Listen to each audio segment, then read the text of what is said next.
results come from hard work, and that's what I've done pretty much from the time we started doing it. And I think that's the key. Hard work. Hard work pays. We've got 80 in work. How do we make sure it runs smoothly? 30 staff.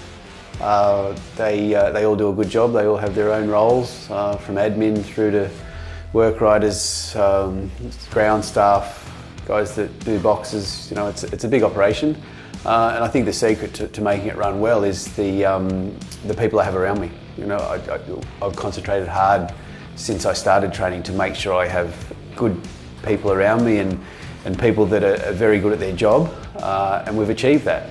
Everybody has their bit to contribute, and that's what makes a stable of this size operate as efficiently as it does, and produce as many winners and as many good results as we can.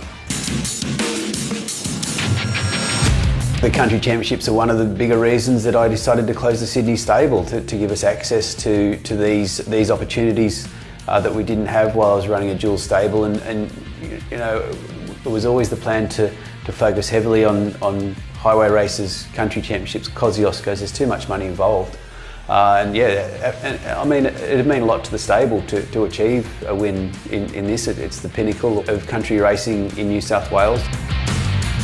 Going in this year, we've got a good team of horses going to the qualifier, and hopefully we can qualify one or two, and the ones that don't qualify may very well go through to the wild card, just to try to build the team going into the race. It's worth a hell of a lot of money, and it's something that we really want to be involved in, is take as strong a team there as we can.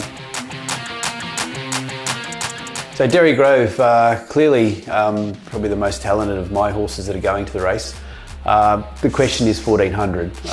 If he can run 1400 and settle well enough to do that, he's probably the winner. But he's just got to relax well enough to run a strong 1400, and he'll be right there. Tribeca Star, he's been in work for a long time, but we've sort of spaced his runs really well. It was always the idea to take him to this race from when he came into work. He's had a couple of let-ups along the way. He's proven he's a proper, genuine city-grade horse, and that's what it takes to be competitive in this race. Emperor, he's a horse again, untested at 1400, but if he can run a strong 1400, you've only got to look at his record. He's a very talented horse. He's well bred, look, he's again learning to settle better every time, finding his racing pattern. As long as he can run a strong 14, he'll be there. Rainbow Connection, he's a very talented sprinter. I think the 1400 will suit. He ran second in the Hawkesbury Guineas as a 3-year-old. Had a few things go wrong since then. Just starting to find his groove again now. Look, he's a big, strong, powerful horse that will make his presence felt. Alash Lad won a highway race at the end of his last preparation.